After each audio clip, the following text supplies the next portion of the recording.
ചേട്ടായി എനിക്ക് വാട്സപ്പിൽ ഒരു റെസിപ്പി ഷെയർ ചെയ്ത് തന്നായിരുന്നു കേട്ടോ. ഒരു മീൻ ഫ്രൈ ചെയ്യുന്നതിൻ്റെ റെസിപ്പി. പക്ഷെ അത് കണ്ടപ്പോൾ എങ്ങനെയാവും എന്താവും എന്നൊന്നും അറിയത്തില്ലായിരുന്നു. അതുകൊണ്ട് ചെറിയൊരു ഭയത്തോടെ ഞാനതൊന്ന് റെഡിയാക്കി നോക്കി കേട്ടോ, വൈകിട്ട് മീൻ വാങ്ങിച്ചുകൊണ്ട് വന്നപ്പം. അപ്പോൾ നമുക്ക് അതെങ്ങനെയാണ് തയ്യാറാക്കിയതെന്ന് ഒന്ന് നോക്കിയാലോ?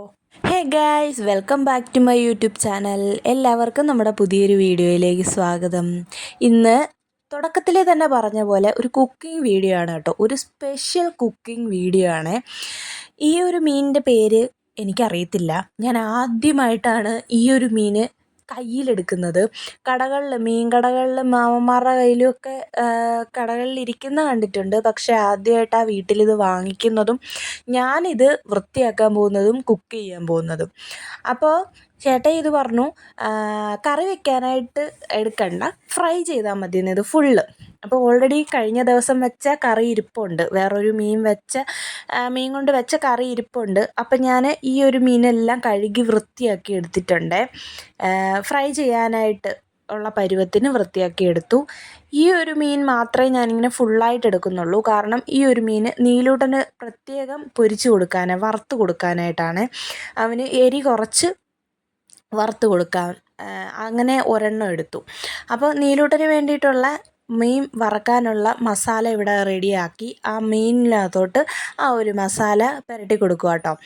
നീലൂട്ടൻ്റെ മീനിനകത്ത് മഞ്ഞൾപ്പൊടി, ഒരു ശകലം കുരുമുളക് പൊടിയും ഉപ്പും പിന്നെ ഇഞ്ചി വെളുത്തുള്ളി പേസ്റ്റ് ഇത്രയും മാത്രമേ ചേർത്തിട്ടുള്ളൂ കേട്ടോ. അപ്പം എരി അധികം ആയാൽ അവൻ കഴിക്കത്തില്ല. അപ്പോൾ ഇത്രയും നല്ല കളർഫുള്ളായിട്ടുള്ള മീനൊക്കെ വാങ്ങിച്ചുകൊണ്ട് വരുമ്പം അവൻ കഴിച്ചില്ലെങ്കിൽ നമുക്കതൊരു വിഷമമല്ലേ.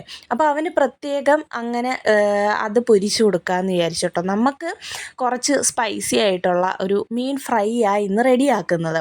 അപ്പോൾ കുറച്ച് മീനിനകത്ത് മുട്ട ഉണ്ടായിരുന്നേ. മീനിൻ്റെ പനിഞ്ഞിലെന്നും മീനിൻ്റെ മുട്ടയെന്നൊക്കെ പറയുന്ന സാധനം ഉണ്ടായിരുന്നു. അതും കൂടി പുരട്ടി വെച്ചു. അപ്പോൾ ഫ്രൈ ചെയ്യാനുള്ള പാത്രം എടുത്തിട്ട് അതിലോട്ട് വെളിച്ചെണ്ണ ഒഴിച്ചു കൊടുത്തു, മഞ്ഞൾപ്പൊടി ഇട്ടു, മുളക് പൊടി ഇട്ടു. മുളക് പൊടി ഒരുപാട് പ്രാവശ്യം ഞാൻ വാരി ഇടുന്നത്, എത്ര ഇടണമെന്ന് എനിക്കൊരു എത്തും പിടിയില്ല. ഞാൻ ആദ്യമായിട്ട് ട്രൈ ചെയ്യുന്നതായതുകൊണ്ട് എങ്ങനെയാണ് ഇത്ര ഇടണം എന്നൊന്നും അറിയത്തില്ല. കുറച്ച് കുരുമുളക് പൊടിയും കൂടി ഇട്ടു, ആവശ്യത്തിന് ഉപ്പും ഇട്ട്, എന്നിട്ട് ഇതിനെ നന്നായിട്ടൊന്ന് മിക്സ് ചെയ്ത് കൊടുക്കുന്നുണ്ട്. അപ്പോൾ എനിക്ക് ഉള്ളിൽ ഭയം വരുന്നത് എന്താണെന്ന് വെച്ചാൽ, ദൈവമേ വെളിച്ചെണ്ണ കൂടിപ്പോയോ, അല്ലെങ്കിൽ മുളക് പൊടി കൂടുമോ, അല്ലെങ്കിൽ വേറെ എന്തെങ്കിലും പ്രശ്നം വരുമോ, ഇതൊക്കെ കറക്റ്റായിട്ടാണോ ഇടുന്നത് എന്നൊന്നും അറിയത്തില്ല. ട്രൈ ചെയ്യാമെന്ന് വിചാരിച്ചു. അപ്പോൾ അത് കഴിഞ്ഞിട്ട് ഇഞ്ചിയും വെളുത്തുള്ളിയും ചതച്ചത് ചേർത്ത് കൊടുത്തു. പിന്നെ ചെറിയ ഉള്ളിയാണ് ചേർക്കേണ്ടത്. പക്ഷേ എൻ്റെ കയ്യിൽ ചെറിയ ഉള്ളി ഇല്ലാത്തതുകൊണ്ട് ഞാനൊരു സവാള അരിഞ്ഞത് ഫുള്ള് ചേർത്തിട്ടില്ല, കുറച്ചങ്ങോട്ട് തട്ടി. ഇട്ടപ്പോഴത്തേനും എനിക്കൊരു പേടിയായിരുന്നു, ഇത് കൂടിപ്പോവോ കുറഞ്ഞു പോവോ ഒന്നും അറിയാൻ വയ്യ. ഒരു അങ്ങോട്ടും ഇങ്ങോട്ടും ഇല്ലാത്തൊരവസ്ഥയിൽ നിൽക്കുന്നു. പിന്നെ കുറച്ച് തേങ്ങ തിരുമിയതും ചേർത്തു. കറിവേപ്പില എത്ര ഇട്ടാലും നല്ല ടേസ്റ്റ് ആയിരിക്കും. കറിവേപ്പിലയുടെ ആ ഒരു ടേസ്റ്റൊക്കെ ഫ്രൈ ആയിട്ട് ഇങ്ങനെ വരുമ്പോൾ നല്ല ടേസ്റ്റാണ്. എന്നിട്ട് ഇതെല്ലാം കൂടി ഒന്ന് നന്നായിട്ട് മിക്സ് ചെയ്ത് കൊടുത്തു. ഈ മിക്സ് ചെയ്യുന്ന സമയത്തും എനിക്ക് നെഞ്ചിൽ തീയെന്ന് പറയൂലേ, ആ ഒരവസ്ഥയായിരുന്നു. കാരണം ഫസ്റ്റ് ടൈം ഈ ഒരു മീൻ, ഇത്രയും നല്ലൊരു മീൻ വാങ്ങിച്ചുകൊണ്ട് വന്നിട്ട് അത് കുളമായി കഴിഞ്ഞാലുള്ള അവസ്ഥ നമ്മുടെ ഒന്ന് ആലോചിച്ച് നോക്കി. അത് കഴിഞ്ഞ് പുളിയെടുത്ത് വെള്ളത്തിലിട്ടു. ഒരു ചെറിയ നെല്ലിക്ക വലുപ്പത്തിലുള്ള പുളിയെടുത്ത് വെള്ളത്തിൽ ഇട്ടിട്ടുണ്ട്. എന്നിട്ട് ചെറിയ തീയിൽ വെച്ചിട്ട് ഈ ഒരു നമ്മൾ മിക്സ് ചെയ്ത് വെച്ച സാധനങ്ങളെല്ലാം കൂടെ നന്നായിട്ട് വഴറ്റിയെടുക്കുന്നുണ്ട്. കറിവേപ്പിലയും ഇഞ്ചിയും വെളുത്തുള്ളിയും പിന്നെ നമ്മുടെ സവാളയും ചെറിയുള്ളി ചതച്ചത് ചേർക്കുകയാണെങ്കിൽ നല്ല ടേസ്റ്റ് ആയിരിക്കും കേട്ടോ. എൻ്റെ കയ്യിൽ ചെറിയുള്ളി ഇല്ലാത്തത് കൊണ്ടാണ് ഞാൻ അങ്ങനെ സവാള എടുത്തത്. അപ്പോൾ ഒരു കൈക്കണക്ക് വെച്ചങ്ങ് ഇട്ടതാണ്. ഇത് തന്നെയാണോ കറക്റ്റ് എന്ന് എനിക്ക് അറിയത്തില്ലായിരുന്നു. പിന്നെ നമ്മൾ നേരത്തെ വെള്ളത്തിലിട്ട് വെച്ചിരുന്ന പുളി നന്നായിട്ട് പിഴിഞ്ഞിട്ട് ആ വെള്ളവും കൂടി അതിനകത്തോട്ട് ചേർത്ത് കൊടുത്തു കേട്ടോ. നന്നായിട്ട് വഴറ്റി, സവാള എല്ലാം വഴറ്റിയെടുത്തതിന് ശേഷം ആ പുളി വെള്ളവും കൂടി അതിനകത്തോട്ട് ഒഴിച്ചു കൊടുത്തിട്ട് ആ പുളി വെള്ളത്തിൻ്റെ ആ ഒരു പച്ച ചെവയുണ്ടല്ലോ, അതൊക്കെ ഒന്ന് മാറുന്നത് വരെ നന്നായിട്ടൊന്ന് തിളപ്പിച്ച് ഇളക്കി എടുത്തിട്ടുണ്ട്. ഓർക്കണം, തീ കൂട്ടിയിട്ടാൽ കരിഞ്ഞു പോവും, മൊത്തത്തിൽ കരിഞ്ഞു പോവും. പക്ഷേ തീ കുറച്ചിടണം. അതിന് വേണ്ടിയിട്ട് എന്താണെന്ന് വെച്ചാൽ ഗ്യാസിൻ്റെ പ്രശ്നമൊക്കെ ഇപ്പം നടക്കുന്നത് കൊണ്ട് നിങ്ങൾക്ക് വേണമെങ്കിൽ ഇൻഡക്ഷൻ കുക്കറിലോ അല്ലെങ്കിൽ വിറകടുപ്പിൽ വെച്ചാൽ ഇതിനെക്കാട്ടി നല്ല ടേസ്റ്റ് ആയിരിക്കും കേട്ടോ. വിറകടുപ്പിലൊക്കെ വെക്കാം. ഇപ്പം എൻ്റെ കയ്യിൽ ഇൻഡക്ഷൻ കുക്കറും ഇല്ല, വിറകടുപ്പും ഇല്ല.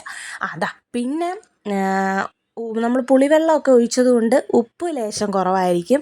അപ്പോൾ ഉപ്പൊക്കെ നോക്കിയിട്ട് ആവശ്യത്തിന് കുറച്ചും കൂടി ഉപ്പൊക്കെ ഇട്ട് അതിനെ ഒന്ന് നന്നായിട്ട് എന്താ പറയുക, വഴറ്റി കുഴച്ചങ്ങോട്ട് എടുത്തിട്ടുണ്ട് കേട്ടോ. നല്ലൊരു ഗ്രേവി ആക്കി എടുത്തിട്ടുണ്ട്. അതിന് ശേഷം നമ്മളിതാ കഴുകി വൃത്തിയാക്കി വെച്ചേക്കുന്ന മീൻ അങ്ങോട്ട് എടുത്തിട്ട് കൊടുക്കുക കേട്ടോ. ഈ ഒരു റെസിപ്പി ഈ രീതിയിലല്ലാതെ തന്നെ വേറെ രീതിയിൽ സവാളയും തേങ്ങയൊന്നും ഇടാതെ ഞാൻ മത്തി ഉണ്ടല്ലോ, നമ്മുടെ നെയ്ച്ചാള, അതൊക്കെ ഇങ്ങനെ ചെയ്യുന്നത് കണ്ടിട്ടുണ്ട്. പക്ഷേ ഇത് ഞാൻ ഫസ്റ്റ് ടൈം ഈ മീൻ വാങ്ങിക്കുന്നതും ഈ മീൻ എന്താ പറയുക മീനെ ഇങ്ങനെ ട്രൈ ചെയ്യുന്നത് ഇത് ആദ്യമായിട്ടാണ് കേട്ടോ.